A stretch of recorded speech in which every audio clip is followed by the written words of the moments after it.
Now next हम लोग देखते हैं सर्कल टूल, और सर्कल टूल्स में क्या प्रॉपर्टीज अवेलेबल हैं और उसको कैसे यूज किया जाता है, थोड़ा सा उसको समझते हैं. सर्कल टूल की मदद लेकर जब मैं एक सिंपल ऑब्जेक्ट ड्रॉ करता हूं, और मैंने आपको बताया था कि ऑब्जेक्ट चूंकि ये क्लोज है तो वो ऑब्जेक्ट जो क्लोज होंगे उसमें कलर फिल हो सकता है. तो सर्कल प्रॉपर्टी में 3 शेप्स हैं, पहला सर्कल, दूसरा पाई और तीसरा ओपन शेप है जिसके अंदर कलर नहीं होगा. जब हम पाई बनाते हैं तो सॉर्ट ऑफ ऑब्जेक्ट जो है वो चार्ट की शक्ल बन सकती है. दूसरा, आपने कार्टून कैरेक्टर्स के अंदर पैकमैन देखा होगा जो गेम्स वगैरह में यूज होते हैं शेप, तो वो पैकमैन आप यहाँ पर ड्रॉ कर सकते हैं. लाइक फॉर एग्जाम्पल मैंने पैकमैन का माउथ ड्रॉ किया. आउटलाइन कलर मुझे खत्म करना है तो मैंने नो कलर पर राइट क्लिक किया, ये आउटलाइन कलर मैंने खत्म कर दिया. कि जब भी आपको ऑब्जेक्ट के अंदर अगर कलर ना चाहिए हो तो आप व्हाइट कलर डालने की जगह नो कलर सेलेक्ट करें. नो कलर कोई कलर नहीं होता, व्हाइट कलर इटसेल्फ एक कलर होता है. तो बेस्ट हमेशा ये है कि आपको अगर कलर नहीं चाहिए तो नो कलर ले लें. अब पैकमैन का जो फेस है वो फ्रंट पे आना चाहिए, ठीक है, लाइक फिश का फेस है वो फ्रंट पे आना चाहिए. तो ये फेस, उसका माउथ जो है वो फ्रंट पे कैसे आएगा, तो हम लोग इसके डॉट को लेकर इसके शेप को चेंज करते हैं. ये जो व्हाइट रंग के डॉट होते हैं ये आमतौर पे नोट कहलाते हैं, इसको कहते हैं नोट. इस नोट की मदद लेकर हम ऑब्जेक्ट को रीशेप कर सकते हैं. जब भी ऑब्जेक्ट के अंदर, चाहे आप कोई भी ऑब्जेक्ट ड्रॉ करें, अगर आपको ये व्हाइट रंग के डॉट नजर आ जाए तो इसका मतलब इसमें नोट अवेलेबल है, आप उसको रीशेप कर सकते हैं. और अगर ये व्हाइट रंग के डॉट नहीं आ रहे हैं आपके पास तो आप उसमें ऐड कर सकते हैं, इनकी क्वांटिटी को बढ़ा सकते हैं. मिसाल के तौर पर इसी सर्कल के अंदर से 2 नोड आ रहे हैं, आपको ज्यादा चाहिए, आप ऐसा कर सकते हैं. लेकिन ये सब चीजें आगे टाइम टू टाइम डिस्कस होती रहेंगी. फिलहाल मैं इसके माउथ की पोजीशन को चेंज करना चाहता हूं, तो मैंने एरो के टूल के नीचे सेकंड एक टूल है शेप टूल, उसको सेलेक्ट किया. शेप टूल को सेलेक्ट करने से ऑब्जेक्ट की शक्ल जो है वो चेंज हो गई. इसमें जो ब्लैक डॉट आ रहे थे साइज को बड़ा छोटा करने वाले, वो शेप्स चले गए और सिंपल नोट हमें क्लियर नजर आ रहे हैं. मैंने टॉप नोट को लिया और इसको मैं मूव कर रहा हूं. अब इसको मूव कैसे करेंगे, इसमें भी थोड़ा सा टेक्निकल है. अगर आपका एरो, ये ब्लैक रंग का जो एरो है मेरे पास, ये शेप के अंदर से चल रहा है तो शेप इस वक्त क्लोज है. अगर ये ब्लैक रंग का डॉट, मेरा माउस देखें इस वक्त पेज के बाहर, शेप के बाहर है, तो ये ऑब्जेक्ट ओपन हो गया. तो ये ख्याल रखना कि जब आप शेप को मूव करेंगे तो अगर आपका माउस शेप के अंदर अंदर चल रहा होगा तो ऑब्जेक्ट क्लोज होगा, क्लोज होगा तो कलर भी दिखेगा. अगर आपका एरो बाहर से चल रहा होगा तो ऑब्जेक्ट तो, उसकी शक्ल तो चेंज होगी लेकिन उसके अंदर के कलर गायब हो जाएंगे क्योंकि ऑब्जेक्ट ओपन हो जाएगा. नाउ मैंने पैकमैन का फर्स्ट फेस इसको ड्रॉ किया, सेकंड फेस ड्रॉ किया. ये ऑब्जेक्ट के माउथ को मैंने बिल्कुल अपने रिक्वायरमेंट के हिसाब से सही किया. एरो का टूल सेलेक्ट किया, ये दोबारा अपनी असल पोजीशन पे आ गया. फाइनली मैं इसकी आई बनाना चाहता हूं तो मैंने यहां पर एक सिंपल ऑब्जेक्ट ड्रॉ किया और उसका कलर मैंने व्हाइट फिल कर दिया, या वट एवर कलर जो भी मुझे चाहिए वो मैंने कलर फिल कर दिया. तो मैंने एक सिंपल पैकमैन शेप जो है वो ड्रॉ किया. इसको ग्रुप में डाल देते हैं.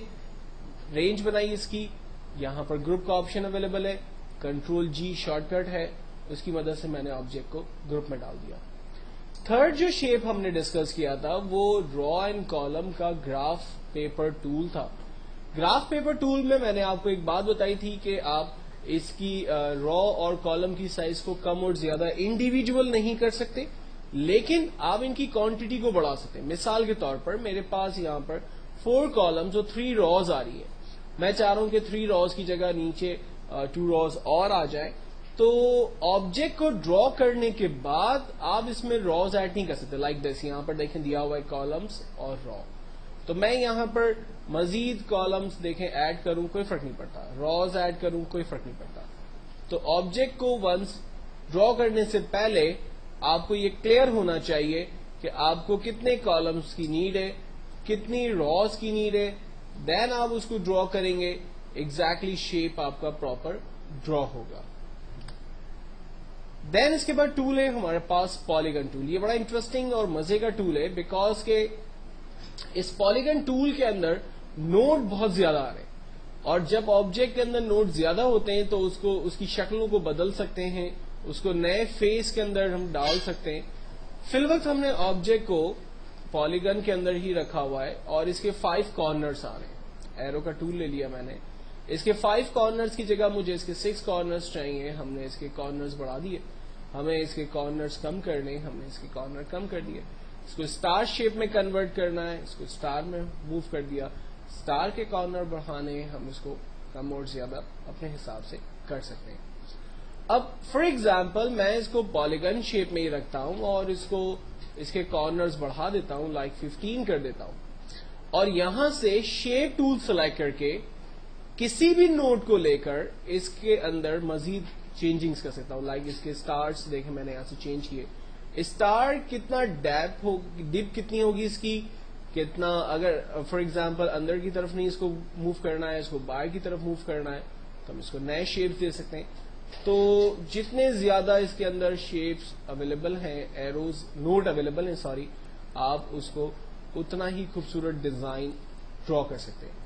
شیپ ٹول کی مدد لے کر فار ایگزامپل میں آبجیکٹ کو کراس کرتا ہوں, اور کراس کرنے کے بعد اب اس میں لائک کلر فل کر دیتے ہیں.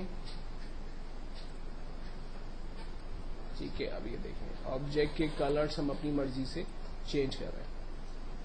ایک پراپر اور ایک خوبصورت شیپ جو عام طور پہ آپ کو ڈفرینٹ ڈیزائنس کے اندر یوز کرنا اگر ہو تو آپ کر سکیں. تو اس طرح کی بہت ساری چیزیں آپ اس پالیگن ٹول کی مدد سے آپ بنا سکتے ہیں. پالیگن ٹول کے بعد نیکسٹ ہے اسپائرل لائنز. اسپائرل لائن میں نے آپ کو بتایا تھا جسٹ سمپل ویو کی طرح ہے, لائنز ڈرا کر سکتے ہیں.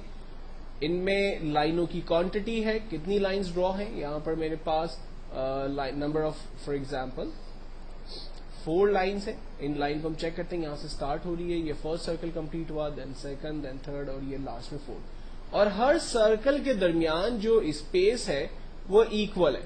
ٹھیک ہے, آپ دیکھیں ہر سرکل کا جو اسپیس ہے وہ ایکول آ رہا ہے. اچھا, اگر اس کی بھی لائنوں کو آپ بڑھانا چاہتے ہیں تو بعد میں ڈرا کرنے کے بعد آپ ان کی لائنوں کو بڑھا نہیں سکتے.